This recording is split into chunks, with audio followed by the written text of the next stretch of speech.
Hello, good day everyone. So this is mechanics of deformable bodies and we will try to discuss the continuation of our topic last time, which is the deflection. So last meeting we did discuss the deflection using the double integration method. So for this day we're going to discuss another method in solving your deflection, which is the area moment or the moment area theorem. So when we say moment area theorem, you have two theorems to be considered na pag-uusapan natin. Okay? So using the moment area, we can also get the angle of the deflection, the location of the maximum deflection, as well as the deflection itself. Okay? So, for instance, you have here a simply supported beam where you have a hinge support at sabihin natin, this is point A and you have a roller support at point B. So this beam is deformed. It's because wala pa tayong load na sinasubject sa kanya or hindi pa natin siya pinapatungan ng loadings. Okay? So when your beam is subjected to a load, sabihin natin this is load P. So yung beam natin can feel deformation. No, kapag na-feel ng deformation, it could bend. So this bending, this one is tinatawag natin tong elastic curve, no? Based sa pinag-usapan natin last time, this is the elastic curve. Yan yung magiging itsura ng beam ninyo kapag in-applyan natin ng loadings. So what are the loadings na pinag-usapan natin? It could be concentrated load, it could be uniform distributed load, or a varying load. So from a original neutral axis ng beam natin, no, this is the neutral axis. When we applied load to the beam tends to bend. So kapag nag-bend tayo, meron tayong deflection. So actually, itong pag-deflect natin or itong elastic curve na nakikita ninyo is just exage yan siya. Actually, yung deflection talaga natin sa beam, no, kapag nagbe-bend siya is hindi naman talaga natin ganun ka-visible yung deflection. Unless otherwise, grabe na talaga yung pag-bend ng beam ninyo. So itong elastic curve na ito is in-exage ko lang for you to see the elastic curve or the deflection of the beam when it is subjected to loadings itself. Okay, so since you have here a hinge support and a roller support, which is napag-usapan natin during the double integration method, that these supports give rotation sa beam natin. No, it gives rotation kapag ina-applyan natin yung load, yung beam natin. So kapag nagro-rotate yung beam natin, ibig sabihin, meron tayong kino-consider na angle. So from this elastic curve at point A, kapag magpa-project tayo ng line, this is called as your tangent line, no? So this is tangent line at point A. So this will be the angle of deflection at point A. Ito yung magbibigay ng rotation sa beam ninyo. At point B, kapag magpa-project naman tayo ng line dyan, tatawagin natin tong tangent line of B, which is ang roller is magbibigay din ng rotation sa beam ninyo. Okay, kung naalala nyo, at supports, if that is hinge or roller, the deflection is 0, but the slope or the rotation of the beam is not equal to 0. So the same concept pagdating dito sa moment area theorem. So if this is the angle A, this is the theta B. Kapag inad natin yan sila, di ba this is the different thetas, no? So kapag inad natin yan, the angle between the two tangent line, that is called theta AB. Okay, that is the angle between the two tangent lines. Kung isusulat natin yan siya ng mas maayos, ito yung angle na yan.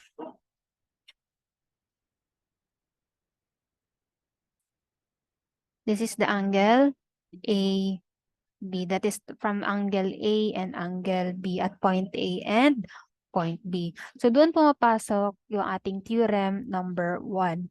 So, theorem number 1 states that the angle between the tangent line at points A and B of the elastic curve of the beam is equal to the area of the moment diagram between A and B divided by the the flexural rigidity. So for your theorem 1, the formula for that is equivalent to EI of theta or angle of your deflection.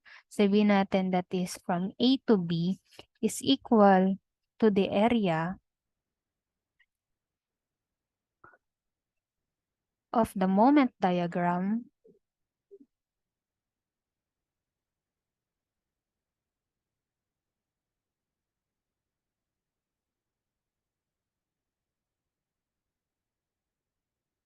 AB. Yan. So, ibig sabihin, your slope AB or your deflection for your angle AB is equal to area of the moment diagram divided by your EI or your flexural rigidity. No? Divide both sides by EI lang so that the EI here will be cancelled. So, ibig sabihin, if theta AB, yung pinag-uusapan natin dito, yung area na i-consider din natin sa moment diagram should be an area for AB. Okay? So, another thing is, meron akong idadagdag na term sa inyo, which is the word deviation. Okay? Deviation is the vertical distance from your elastic curve papunta sa tangent line ninyo. So, for an instance, dito sa ating point A, from the elastic curve from point A papunta sa inyong tangent line B, that is the vertical distance between the elastic curve and the tangent line. So, tatawagin natin yung deviation from, that is deviation from A to B. Ibig sabihin, from the elastic curve of A papunta sa tangent line of B. That is why that is AB. On the other hand, kung dito naman tayo sa point B or sa roller side din na titingin, tatawagin natin yung deviation TBA. Sasabihin na nito, that is the vertical distance from your elastic curve at point B going to your tangent line, point A. So take note, TAB is not equal to your TBA. So mahalaga na alam natin kung nasaan yung una, which is the elastic curve papunta sa inyong tangent line. So first letter comes is from the elastic curve. Second would be kung saan tangent line natin siya i-fall. Okay, again, the deviation is the vertical distance from your elastic curve papunta sa inyong tangent line. So, dyan pumapasok yung inyong theorem number 2. For your theorem number 2, it states that the deviation of B with respect to the tangent line of A, which is itong TBA na nakikita ninyo dito, in a direction perpendicular to the original position of the beam is equal to the area moment diagram between A and B, multiplied by the distance from B to the centroid of the area moment diagram divided by the flexural rigidity. So, kung pagbabasihan natin is TBA, okay, kung TBA tayo, the formula for your deviation is equivalent to EI multiplied by your deviation B to A is equals to the area. So, the same dito, if AB ang inyong angle, AB ang area ninyo, the same dito sa standard deviation. If standard deviation, sa deviation ninyo, if deviation TBA, ang kukunin din natin na area dito would be BA. So, what would be the value of your X dito? That is area times X kasi that is multiplied, you know, that is the area moment from the diagram between A and B multiplied by the distance, that is your X. So, yung X distance na tatawagin natin dito will be your centroid. So, ibig sabihin, that is B and B, your distance should be papunta din sa B ninyo. Okay? For example, this is your A, this is your B, and then yung moment diagram ninyo is a triangular. Okay? So, this is the centroid.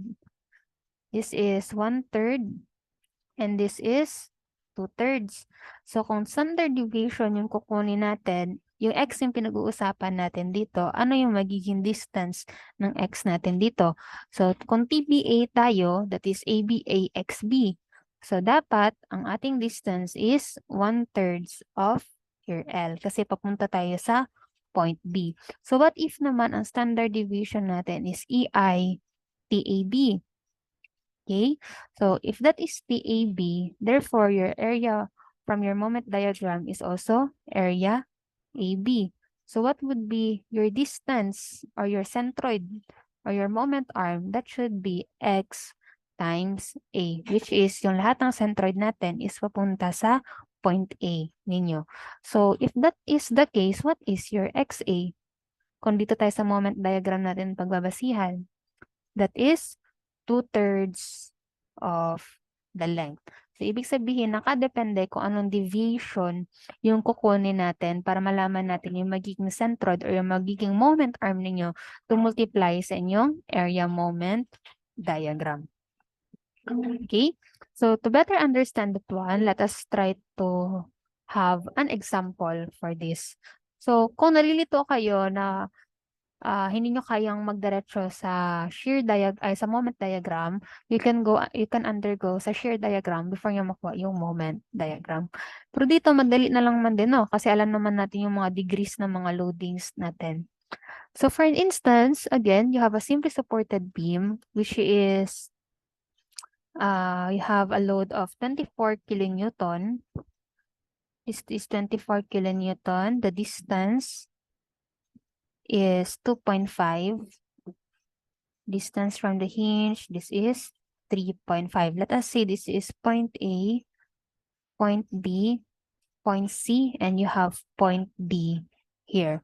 What we are going to find here is the angle of deflection at point A, angle of deflection at point B, deflection at point C, maximum deflection, maximum location of the deflection, as well as the maximum deflection.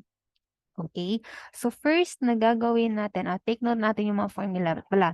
For this angle of deflection, that is EI theta multiplied by the area of the moment diagram. For the standard deviation, that is EI T is equals to A times X. So, first step natin dito, kapag binigyan tayo ng beam with loadings, unang-una niya talagang gagawin dito is to get the reactions. No?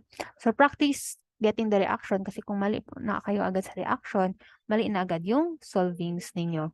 So, you have hinge at point A, you have roller at point B. So, as practice, no, let us try to moment sa point A para ma-eliminate natin yung hinge ninyo. Kasi yung hinge ninyo, meron siyang dalawang reactions, no? May vertical and horizontal. So, taking clockwise as positive. So, this is RB. No? So, you have, that is negative. Tama? So, yung negative RB times 6 plus, that is 24 times 3.5 is equals to 0. Therefore, your RB is equals to 14 kilonewton. Kindly check if that is correct, ha? So, that is 14. So, in order for us to get the value of your RA, so summation of forces na lang tayo. Summation forces, vertical, taking upward as positive. So, this one, so you have RA. So, that is RA plus RB minus 24 is equals to 0. But we all know that the value of your RB is 14. Therefore, we can conclude that the value of your RA is equivalent to 10 kilonewton. So, that is 10 kilonewton. Okay. So, we are trying to get the deflection at point C. So, we can take the moment at point C then para mas madali natin siyang makuha. But before that, let us try to draw our diagram. Okay? So, since meron tayong in-apply na 24 kilonewton na load sa beam natin, it will deflect, no, in this form. So, sabihin natin, from the neutral axis, papunta sa inyong elastic curve, this is your deflection at point C. Hindi natin pwede sabihin na that is the maximum deflection na kasi wala man siya sa midspan. So, you have point D here. No? Nilagay sa problem yung point D pero hindi naman hinahanap, pero baka kailangan natin siya. So, ibig sabihin, from the original neutral axis, papunta sa elastic curve, that is your deflection at point D. So, this is your tangent line A since your hinge gives rotation sa beam ninyo. And this side is also your tangent line at B because, again, roller gives rotation sa beam natin. So, this is theta A or angle of deflection at point A, which is yung hinahanap natin for the first question. This side is deflection at point, angle of deflection at point B, which is yung hinahanap natin at problem number 2. And then here, this is the sum or the summation of the both angles. So that is angle AB. Question number 3 is deflection at point C, which is ito. Nakita na ninyo, deflection at point C. Next, the maximum deflection. Hindi pa natin alam saan located. And the maximum deflection. So, ano pa ba yung maa-add natin dito? We can add the deviation. Again, the deviation is the vertical distance from your elastic curve to your tangent line. So, from point A, it touches the tangent line B. So, tatawagin natin tong deviation AB. Okay, on the other side, that is another deviation, which is, tatawagin natin tong deviation from the elastic curve point B papunta sa tangent line A. Okay, so since sa ano tayo, pwede tayong mag-moment sa A, no, to get the area or to get the moment diagram. Pwede din tayo mag-moment sa D. Ay, sa D, hindi natin alam kasi hindi natin alam yung specific distance. Sa C, pwede tayo mag-moment. Sa B, pwede din tayo mag-moment. But for me, no, mas madali na mag-moment tayo kung nasaan yung loadings ninyo, no, para mas madali nating ma-eliminate, para konti lang yung ating moment sa ating moment diagram. Okay? So, for instance, this is your line for your moment diagram. So, the same concept, sa taas is positive, sa baba is negative. Ibig sabihin, lahat ng upward forces is positive, lahat ng downward forces dito will be negative. So, we can have a moment at point A, point C, and point B. So, para sa akin, to eliminate the loadings na imo-moment ko, pwede naman ako mag-moment sa point A. No? Pwedeng-pwede.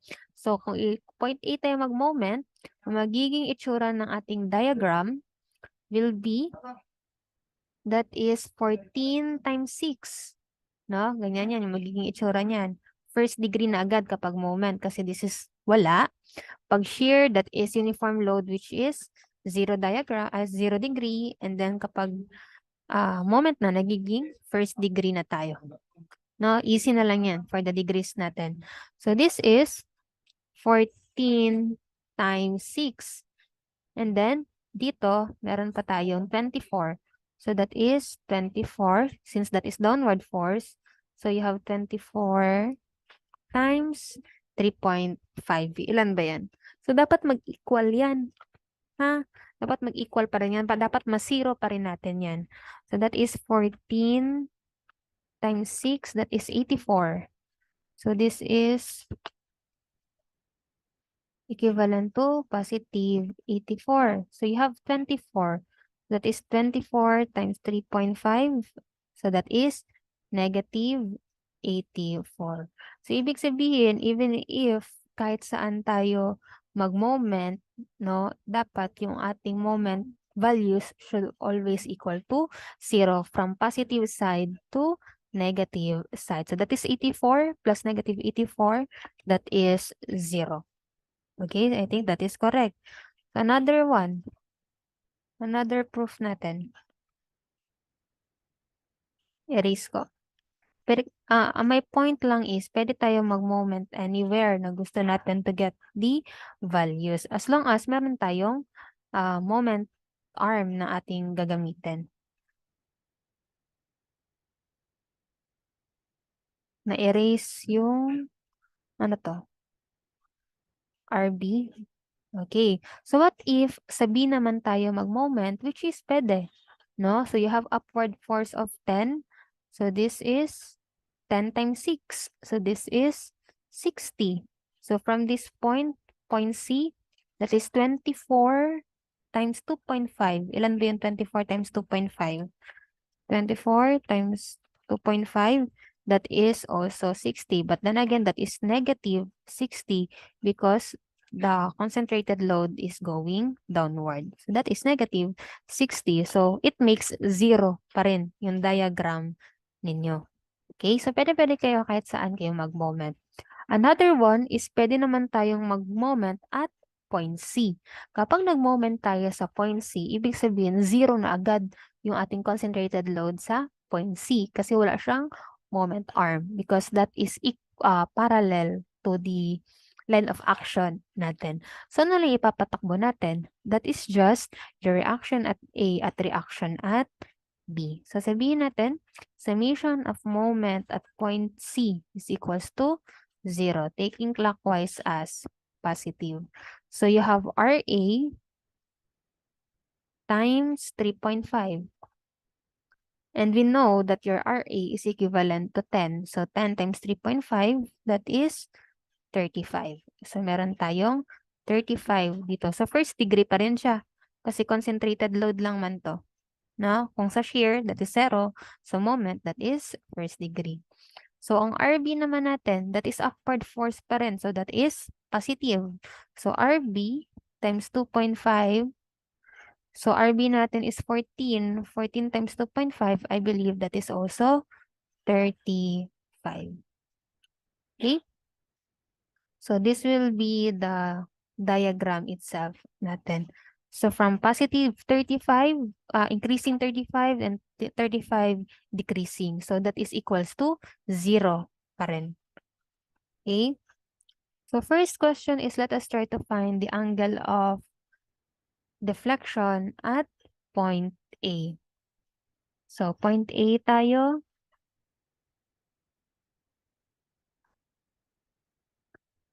Ito, no? I want you to look at this one. No, kasi we can use uh, trigonometry dito. Di ba ito yung angle na hinahanap natin?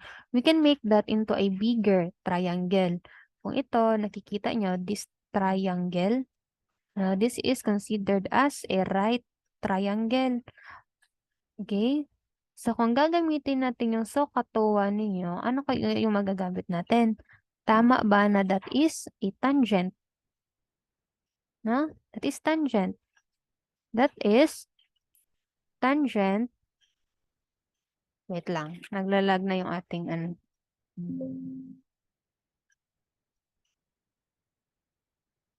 Okay? That is tangent. Ah.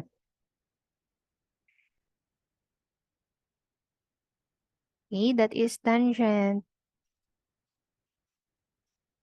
Tangent theta A. Opposite. Opposite natin is your deviation B to A. Ang ating adjacent would be this distance, which is 3.5 plus 2.5. But then again, according to your moment area theorem, or minimal lang naman masyado, that the value of your theta is approximately as your tangent theta A.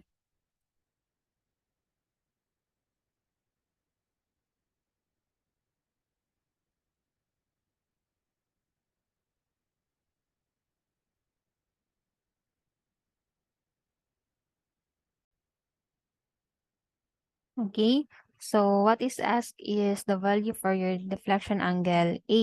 So dito, ang ano natin would be your deviation BA.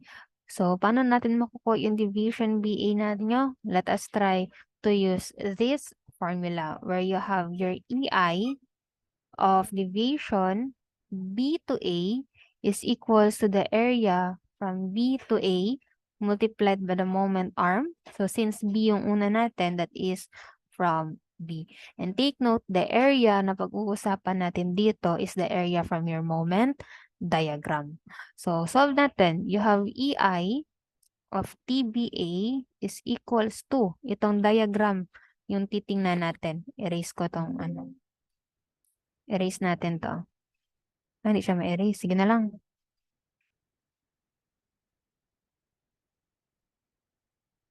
Okay, sabihin na lang natin itong shaded na lang yung titingnan niyo. That is 35. So, itong dalawang area na to, this is your area 1, this is your area 2, yung titingnan natin. Kasi based on the moment diagram man tayo. First is, let us try to consider your area 1. So, that is 1/2 of 35 times 3.5 multiplied by its centroid papunta sa point B ninyo. So, di ba ito yung centroid niya? This is 1/3. This is 2/3. Okay? So, ang magiging moment arm natin papunta sa point B, that is 1/3 of 3.5 plus this distance kasi papunta tayo sa B, which is 2.5. That is for the first one. Plus yung area 2 natin, which is 1/2 times 35 times 2.5 times its centroid. So, if this is the centroid, centroid papunta dito, that is 1/3. Centroid papunta dito, that is 2/3. So, ibig sabihin, the centroid is 2/3 of 2.5. So, the value for your TBA, kindly check na lang ha if the value is correct. That is equivalent to 297.5. Tapos, lipat ko na yung EI dito. That is for your TBA. Okay? So, computing the value of your deviation BA, substitute na natin siya dito. So, you have 297.5 divided by EI divided by 6. Therefore, what is the value for this one? Okay, I believe that is equal to, comes ninyo sa ba? That is equal to 49.583 over EI. And this is your answer for number 1. Easy lang. Trigonometric lang tayo. Number 1 na yan. Okay, how about for number 2 problem? So, gagawin lang natin is the same sa ginawa natin kanina, no? So, if that is the bigger triangle for angle AB, ito naman yung bigger triangle natin, no? Ito naman yung magiging big. Pangit naman ang kulay na pinili. Hindi na siya makontrol Z, okay? Ito naman yung bigger triangle natin for point B. Therefore, kung i-apply natin yung sa katuwa, so angle B is approximately equal to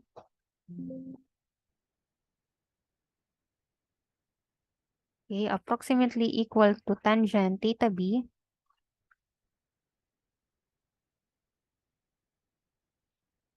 is approximately equal to tangent theta B is equals to opposite, which is your deviation AB over the adjacent, which is equals to 6. So therefore, dito, ang gagawin natin is to get the value of your deviation AB na naman. So that is EI, TAB naman tayo ngayon kasi ito naman yung kinukuha natin, na value para makuha natin yung angle B ninyo.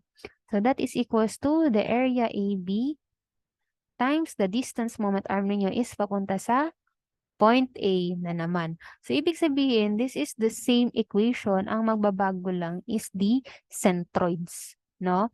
So, since AB naman tayo, lahat ng centroid natin is ipupunta natin or dadalhin natin sa point A ninyo.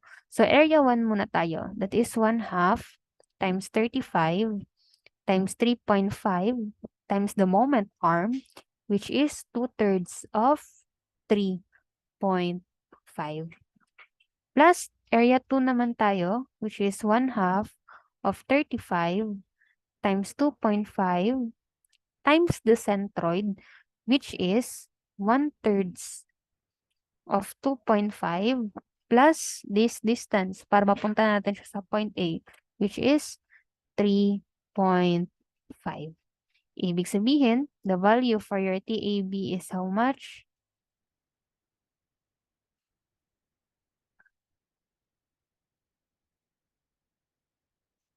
That is 332.5. 332.5 tapos divide both sides para yung EI natin is nasa denominator na. So, computing our angle theta B, that is equivalent to 332.5 over EI divided by 6. Therefore, your theta B or your angle of deflection at point B is equals to how much?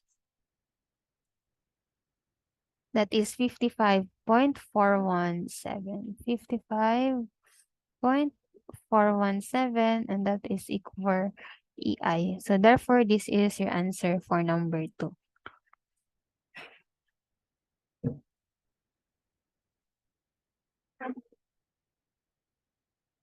Okay, trigonometry lang. We will try to use your right triangle. Okay, insert tayo ng isa pang slide.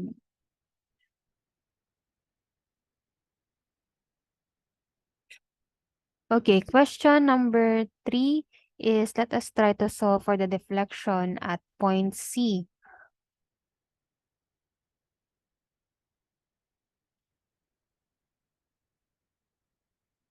So for the deflection at point C natin, is where your load is nandito, no? So if this is your deflection, okay? So if this is your deflection at point C, so from the elastic curve, papunta sa tangent line A, tama bang sabihin na this distance is the deviation from C to A? Tama? And this distance, so deflection at point D ninyo from the elastic curve of point D papunta sa tangent line A, this is TLA. This is also called as your deviation D to A. Diba? Yan lang man yun. Again, the definition for your deviation is the vertical distance from your elastic curve papunta sa tangent line ninyo.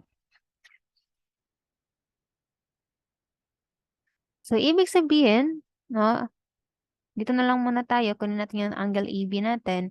So, since you know your theta A, you also know your theta B. So, that is equals to your theta AB. So, i-add lang natin siya. Therefore, we can conclude that your theta AB is equivalent to ilan?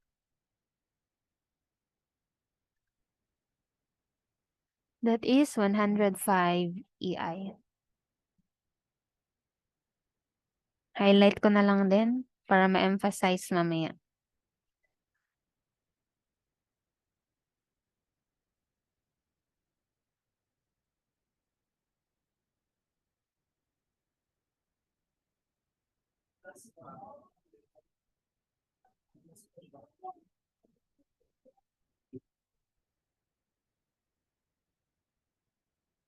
Okay, so next na hahanapin natin ngayon will be the deflection at point C. So as you can see, that is a smaller triangle and bigger triangle, no? This triangle, kung nakikita ninyo, so this triangle compared to this triangle, kasi kinakailangan natin kunin itong value na ito in order for us to get the deflection at point C, which is pwede naman, no? Gagamitan lang natin to ng ratio and proportion. Ito na yung na-solve natin kanina. This is the bigger triangle. Okay? Yan yung bigger triangle. This is the 3.5 and this is the 2.5.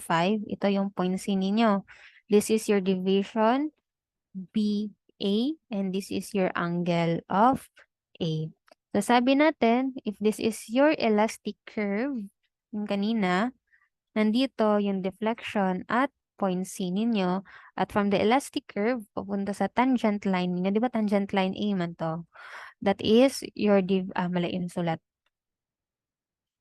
That is your deviation CA. So, ang gagawin lang natin is ratio and proportion lang tayo from the bigger triangle compared to smaller triangle. So, from the bigger triangle, no, let us say that is 6 over TBA, deviation from the elastic curve B going to the tangent line A.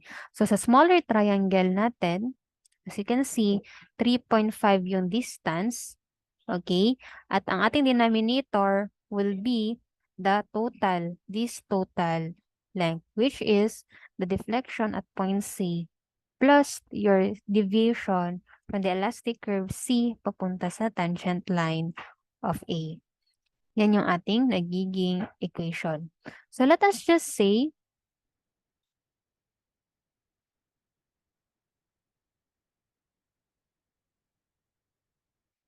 so dito, kunin na lang muna natin para mas madali.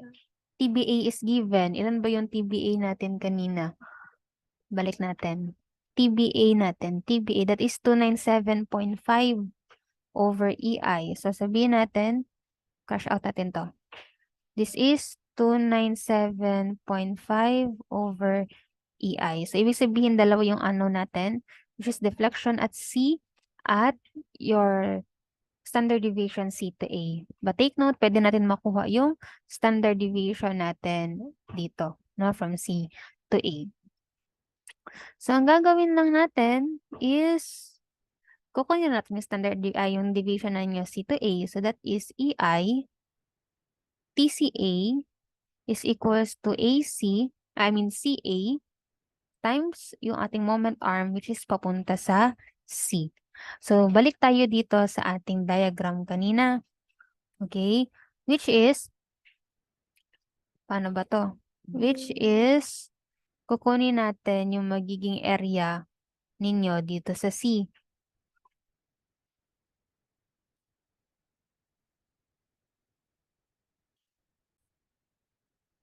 So, dito yung magiging points natin. So, ibig sabihin, ang consideration lang natin is from C to A.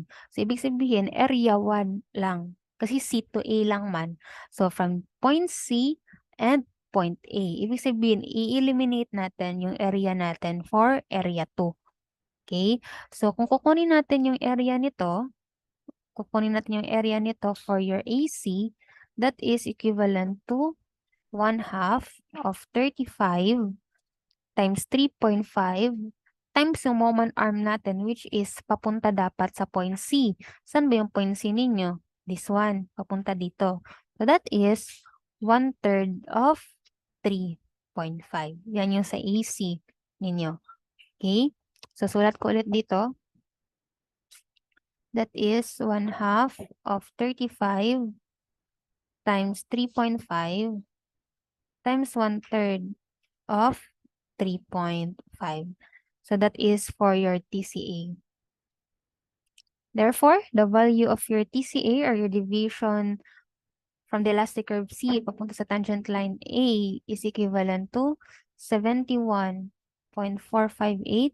So divide both sides by EI so that yung EI natin is nandito. So since we get the value of your TCA, substitute lang natin ng value dito, which is 71.458 over AI. Okay? So by that, no? So you have 6 divided by 297.5 over EI is equals to 3.5 over the deflection at point C plus 71.458. Therefore, we can conclude we can get the value for your deviation at point C or the deflection at point C. And that is, kindly check na lang the values ha. That is equals to 102.084 over EI. Yan. So this is your answer for number 3.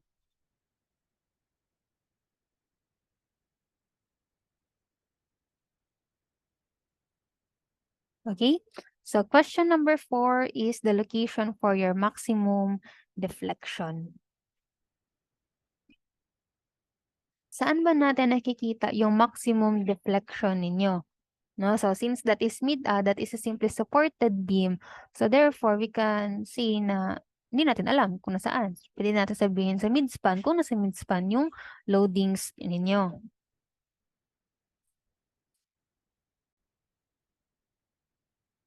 Okay, so since this is a simply supported beam, we can say that the maximum deflection acts sa midspan natin. Or not actually sa midspan, but closer to the midspan.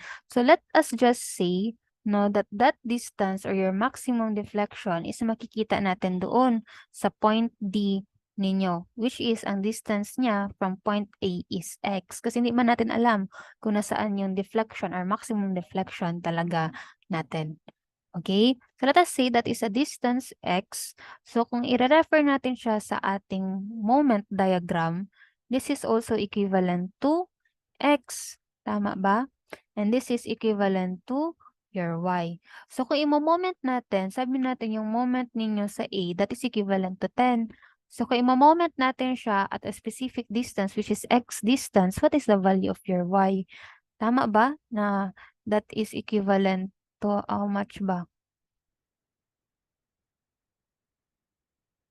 Ratio and proportion na lang natin, no? So, from bigger triangle, equivalent to smaller triangle. So, the bigger triangle, that is 35 over 3.5. So, equate natin siya sa smaller triangle, which is y over x. Okay? So, substituting that one, we can now say that y is equivalent to 10x. Cross multiplication lang natin. No? 3.35 divided by 3.5, that is equals to 10x.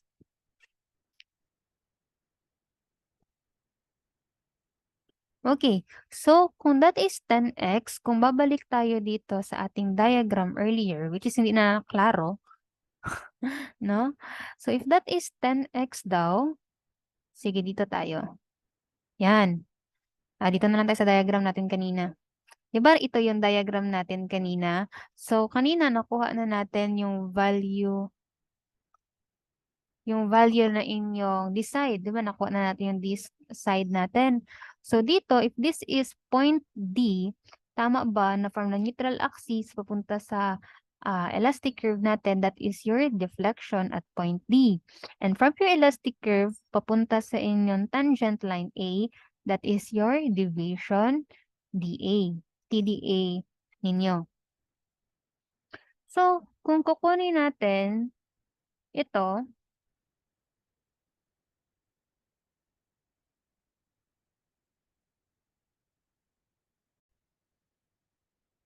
okay, so let us try to get the value of that x distance. So, from this case, pwede na natin gamitin yung slope ninyo, or deflection, angle of deflection at point A. Diba that is in a formula of EI is equals to theta A is equals to the area. No? So, consider natin dito with, bakit theta? Dapat that should be the area. That is area of AD. Yan yung hahanapin natin. Okay? So, that is theta A is equals to the area from the moment diagram. Itong area nito, which is, that is equivalent to 1/2 times 10x times x, which is over EI. So, since we know that the value of your theta A, ilan ba yung theta A natin kanina? Okay, your theta A is equivalent to 49.583. So, change lang natin yung value dito, which is equivalent to 49.583 over EI. Ren, dinante, yung charger na dala. Wala na ako nahipos. Ay. Over EI. So, using your calculator, you can get the value for your x. Okay? So, upon checking, I get the value for x, which is equivalent to 3.149 meters. So, that is the location for your maximum deflection. So, since we know the location for your maximum deflection, which is equivalent to 3.149. Therefore, ang kukunin na lang natin ngayon would be the value for your maximum deflection, which is your deflection D. So, kung nakikita nyo yung triangle dito, no, the triangle, isolate natin yan. Ang magiging itsura niyan would be this one. Okay? This is your theta A. So, yung x distance natin ngayon is tatawagin natin 3.149. So, this is your deflection at D. This is your deviation, dA. So, anong kulang natin dito? We need, in order for us to solve for your deflection at point D, which is considered as your maximum deflection, we need to get first the value of your deviation, dA, which is easy na lang pa rin, no? Which is E T dA is equals to the area of your moment diagram, dA multiplied by the moment arm or your centroid papunta sa D. So, kung babalikan natin dito, no, point D na lang tayo, itong area na ito yung i-consider na lang natin. No, this area na lang. This one. Okay? So, ibig sabihin kung yan, i-isolate ko ha. Yan yung triangle na lang na i-consider natin where your y is equals to 10x and this is also x. But we all know that the value of your x is 3.149. So, substitute na lang natin yun mamaya sa value. So, ibig sabihin, no, kung i-isolate ko ulit yun, dalhin ko dito, ito na yung naging itsura niya. No, from your moment diagram. Sa MD itong galing ha. Where your y daw is equals to 10x. And your x is your horizontal distance. So, this is 3.149. So, this is the answer pala, highlight natin. So, this is the answer for the maximum location for your maximum deflection. Okay, so this one is equivalent to ilan ba? 3.149 times 10. That is 31.49. So, ito na yung ating kukunan, 31.49. Again, this is point A. This one is point D. Okay? So, ibig sabihin, yung ating centroid is papunta lahat sa point D. So, kung kukunin natin yung area nito, we have EI TDA.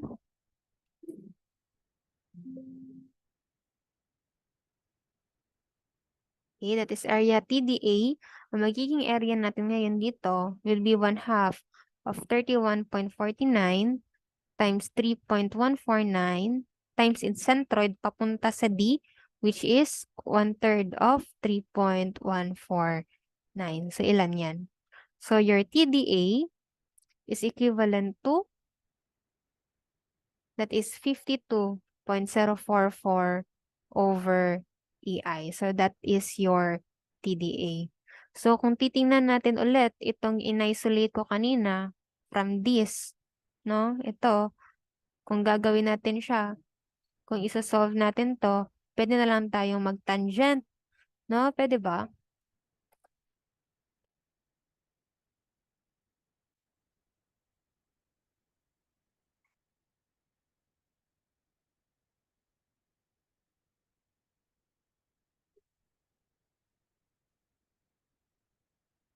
Or pwede din natin gawin is mag-ratio and proportion na lang tayo from the bigger triangle and the smaller triangle, which is yung TBA ninyo.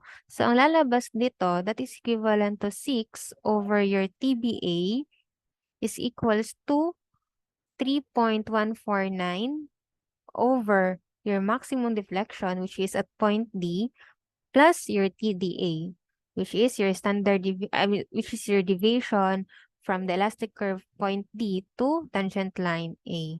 So, input lang natin. So, alam natin that your TBA is how much ngayon kanina? TBA is 297.5. Okay?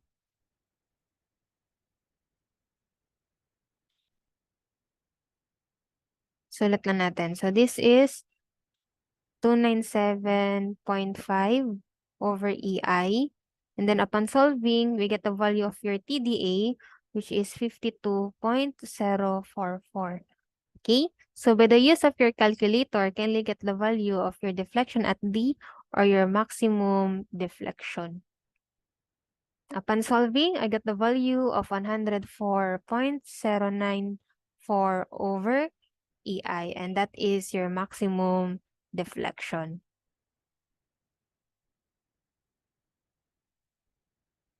Okay? So, for the concept for your area moment, ang mahalaga lang dito is you know your trigonometric, which is your SOHCAHTOA, kasi doon lang nagre-revolve yung ating solving, no? And also the ratio and proportion, as well as the centroids na gagamitin ninyo for the area para gamitin ninyo as your moment arm kapag nagmo-moment kayo. Okay? So that ends our discussion for this day. Thank you everyone and God bless.